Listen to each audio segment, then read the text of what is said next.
Good morning all of you. मैं आज आपको हरियाणा के प्रसिद्ध वल्लभगढ़ राज्य की कहानी बताऊंगा। स्थापना और उसके बाद उसके पतन की कहानी भी। 18वीं शताब्दी में तत्कालीन राजनीतिक परिस्थितियों बदौलत हरियाणा में कई नवाबी राज्यों का दौर पर इन राज्यों के सरदारों ने स्वतंत्र रूप से अपना कार्य किया। उस समय के राज्य की स्थिति में अपने क्षेत्र में शांति की स्थापना की, प्रशासनिक व्यवस्था को सर्वोच्च चलाने के लिए अधिकारियों की नियुक्ति की। उन्होंने अपनी योग्यता बलबूते और अपनी क्षेत्रीय व स्थानीय शक्तियों को कुछ समय के लिए कायम रखा। इसकी बदौलत हरियाणा से मुगल साम्राज्य का अप्रत्यक्ष रूप से अंत हो गया। हरियाणा के इतिहास में नवाबी राज्यों की भूमिका का काफ़ी महत्व है, जिसमें मैं रेवाड़ी राज्य और वल्लभगढ़ राज्य, आज मैं वल्लभगढ़ राज्य की चर्चा करूँगा। औरंगजेब की मृत्यु के बाद पूरे भारत में अराजकता स्थिति फैल गई थी। 1707 में मर गया था औरंगजेब। इस राजनीतिक स्थिति का फायदा सभी लोग अपने अपने हिसाब से उठा रहे थे। आम लोगों ने कर देना बंद कर दिया, जमींदारों तो जागीरदारों ने भू राजस्व देना बंद कर दिया, व्यापारियों ने चुंगी देना बंद कर दिया और छोटे छोटे सरदारों ने तो अपने छोटे छोटे स्वतंत्र राज्य स्थापित कर लिए। ऐसा सिर्फ हरियाणा में नहीं हो रहा था, वरन मुगल साम्राज्य के अधीन आने वाले सभी क्षेत्रों में ऐसा हो रहा था। इस तरह स्वतंत्र होने वाली स्थानीय शक्तियों में एक नाम वल्लभगढ़ का भी है। वल्लभगढ़ हरियाणा के पास एक छोटा सा कस्बा है। यहाँ काफ़ी समय से जाट जाति निवास करती आ रही थी। इसलिए तत्कालीन राजनीतिक परिस्थितियों का फायदा उठाते हुए यहाँ के जाट सरदार गोपाल सिंह ने अपने स्वतंत्र राज्य की घोषणा कर दी। इस राज्य के संस्थापक के साथ इसके विकास में चरणदास और वल्लभ सिंह यानी बलराम जैसे जाट नेताओं का महत्वपूर्ण योगदान था। मैं जो गोपाल सिंह जी की बात करूं, यह अत्यंत पराक्रमी, वीर, साहसी और योग्य व्यक्ति थे। उन्होंने दिल्ली से आगरा जाने वाली व्यापारिक सड़क पर अपना कब्जा कर लिया था। दिल्ली के समीप लगते फरीदाबाद में लूट करते थे और मुगल शासकों ने उसको नियंत्रण या अपने अधीन लाने का प्रयास किया, परंतु सफल न उसके। आखिरकार तंग अगर मुगल सम्राट फ़र्रुख़शियार ने फरीदाबाद पर उसकी चौधर स्वीकार कर ली और ये कहा समझौते में कि कर में से उगाए गए कर में से एक आना औस अपने पास रख सकते हैं। गोपाल सिंह ने अब अपने कार्यों से जाटों में काफ़ी प्रसिद्धि पाली थी। उसने लूटमार को प्रभावशाली बनाने के लिए उसने बड़ी संख्या में अपनी सेना में युवा जाट सैनिकों को अपने साथ जोड़ा। उसकी आमदनी बढ़ने से उसकी शक्ति बढ़ती गई और जब छोटे से सरदार का विकास करने में लगा हुआ था, तभी उनकी मृत्यु 1714 ईस्वी में गोपाल सिंह जी की मृत्यु हो गई। वल्लभगढ़ राज्य के संस्थापक गोपाल सिंह जी माने जाते हैं। उसके बाद में चरणदास जो चौधरी गोपाल सिंह की मृत्यु बाद उसका पुत्र चरणदास गद्दी पर बैठा। चरणदास गोपाल सिंह जी के पुत्र हैं। वह साहस तक वीरता में अपने पिता से आगे थे। उसने अपने क्षेत्र में मुगल सत्ता के अस्तित्व को स्वीकार करने से मना कर दिया था। उसने मुगल सत्ता के नुमाइंदों को कर देने से स्पष्ट मना कर दिया था। उनके इस कार्य से नाराज होकर शाही सेना ने पकड़कर जेल में डाल दिया। ये घटना 1716 ईस्वी के आसपास की है, परंतु जल्दी उसके पुत्र को उसकी चालाकी से रिहा करवा लिया गया। रिहा होने के बाद ये जाट नेता चूड़ामन की शरण में चला गया और उसी स्थान पर 1721 ईस्वी में चरणदास जी की मृत्यु हो गई। चूड़ामन जी भरतपुर नरेश। इसके बाद में चरणदास जी की मृत्यु के पश्चात वल्लभ सिंह तेवतिया प्रगण के उत्तराधिकारी चौधरी वल्लभ सिंह उर्फ बल्लू जाट बने। उन्होंने मुगल सत्ता से अपने आप को पूरी तरह स्वतंत्र कर लिया। बल्लू जाट वीर योद्धा के साथ साथ एक कुशल कूटनीतिज्ञ भी था।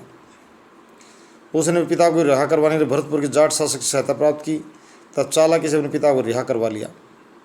इसी समय चरणदास ने इस क्षेत्र की चौधर अपने काबिल पुत्र वल्लभ सिंह को सौंप दी। बल्लू जाट के नाम से मैसूर जाट ने थोड़े समय अपनी स्थिति का मजबूत कर लिया था। वल्लभ सिंह ने मुगल अधिकारी मुर्ताज़ खान की हत्या उसी के महल में कर दी थी। उसने धीरे धीरे अपने सरदार राज्य को दिल्ली और फरीदाबाद तक विस्तृत कर लिया था। उसने अपने सरदार राज्य की सुरक्षा के लिए वल्लभगढ़ किले का निर्माण भी करवाया, तो अपने कार्यविधि का उसे मुख्य केंद्र बनाया। बल्लू जाट ने वल्लभ सिंह के नाम से जो जाना जाता। उसने अपनी पड़ोसी शक्तिशाली जाट राज्य भरतपुर से मित्रता स्थापित की। ये मित्रता इतनी गहरी थी कि दोनों एक दूसरे को भाई का दर्जा देते थे तथा समय समय दूसरी सहायता करते रहते थे। रेवाड़ी के सरदारों के साथ भी उसके संबंध मित्रतापूर्ण थे, परंतु फर्रुख नगर के बिचौल शासक के साथ उसकी हमेशा दूरी बनी रही। शासन के अंतिम दिनों वल्लभ सिंह काफ़ी शक्तिशाली हो गया था। उसने मुगल सत्ता पूरी तरह से मुगल सत्ता की अवहेलना करनी शुरू कर दी। उसकी बढ़ती शक्ति रोकने के लिए 1753 ईस्वी में अकीबत खान के नेतृत्व में मराठा तथा मुगलों की संयुक्त सेना ने उस पर आक्रमण कर दिया। इस देश की ये दुर्भाग्य रहा है। वीरता भी क्या करेगी, कहाँ मराठवाड़ से आकर मराठा और मुगल दोनों साथ मिलकर हमला कर दिया। इन दोनों सेनाओं में जबरदस्त लड़ाई हुई, परंतु मराठा और मुगलों की संयुक्त टुकड़ी वल्लभ सिंह को पराजित नहीं कर सकी।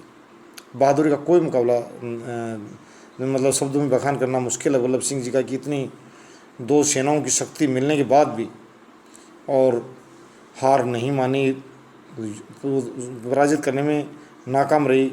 इस पर मुगल वजीर ए आजम इमाद ने एक और सैनिक टुकड़ी युद्धस्थल भेज दी। इस स्थिति में वल्लभ सिंह ने अकीबत खां के सामने संधि की पेशकश की।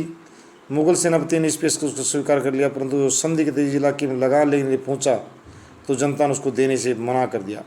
डॉक्टर केसी यादव के अनुसार उन्होंने कहा कि हम लगान सिर्फ वल्लभ सिंह को देंगे तो आपको यहाँ से लगान नहीं मिलेगा। इस मजबूरी में उसने दोबारा वल्लभगढ़ आक्रमण करने का निर्णय लिया। उसने आक्रमण करने से पहले वल्लभ सिंह को अपने पास बुलाया, कहा कि आप अपना वादा पूरा करो। इस पर वल्लभ सिंह ने अपनी असमर्थता प्रकट की, जिसके फलस्वरूप उसने उसकी वहीं हत्या कर दी। 29 नवंबर 1753 को इस घटना में वल्लभ सिंह का पुत्र, उसका दीवान तथा 7 अन्य व्यक्ति मारे गए। इसके बाद उसने वल्लभगढ़ किले पर आक्रमण कर लिया। यहाँ के जाटों ने बड़ी वीरता से उसका सामना किया, परंतु अंत में पराजित हुए। अकीबत खां को यहाँ से काफ़ी धन संपत्ति प्राप्त हुई। वल्लभगढ़ का नाम बदलकर निजामगढ़ रख लिया। मुगल वजीर आजम उसकी इस विजय से बहुत खुश हुआ। उसने इनाम के तौर पर फरीदाबाद का सारा चित्तर अकीबत खां को दे दिया। बलराम सिंह की हत्या के बाद उसके उत्तराधिकारी भरतपुर के तत्कालीन शासक सूरजमल की सहायता से अपने राज्य वल्लभगढ़ को पुनः प्राप्त कर लिया था। वल्लभ सिंह की मृत्यु के बाद किशन सिंह इस राज्य के उत्तराधिकारी बने। उन्होंने भरतपुर के राजा सूरजमल के संरक्षण में 1774 ईस्वी तक शासन किया। उसके बाद चौधरी हरि सिंह सरदारी राज्य के शासक बने। हरि सिंह जी के बाद उनके पुत्र नाहर सिंह इस राज्य के उत्तराधिकारी बने। सर्वखाप पंचायत के आदेश से नाहर सिंह ने 1857 के विद्रोह में अंग्रेजों के खिलाफ बगावत कर दी। उन्होंने दिल्ली तथा आगरा के बीच अनेक अंग्रेज सैनिकों को मौत के घाट उतार दिया।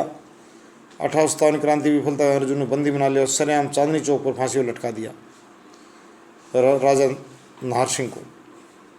सिद्धांतों की लड़ाई में आदमी राज्य तो गंवा बैठता है, परंतु इज्जत हजारों लाखों साल चलती रही। वैसे नाहर सिंह जी ने भी किया। उन्होंने चांदनी चौक पर अंग्रेजों ने सरेआम फांसी पर लटका दिया। आप यहीं से अंदाज़ा लगा सकते हो नाहर सिंह जी का योगदान कितना बड़ा था। 1857 की क्रांति में पूरा देश आज उस भारत माता के बेटे को सलाम करता है। इसके साथ ही उनकी बहादुरी भी बेमिसाल है। इसके साथ ही अंग्रेजों ने वल्लभगढ़ रियासत को अंग्रेज साम्राज्य में मिला लिया। इस तरह से इस स्वतंत्र सरदारी जाट राज्य का अस्तित्व समाप्त हो गया। उन्होंने वीरता दिखाई, कूटनीति को कभी अपना हथियार नहीं बनाया, गिरे हुए चरित्र का सहारा नहीं लिया। अनेक लोग अपनी शक्ति बनाए रखी गिरे हुए चरित्र से। निश्चित रूप से वो लोग बहादुर थे और उन्होंने बहादुरी का परिचय दिया भी। धन्यवाद।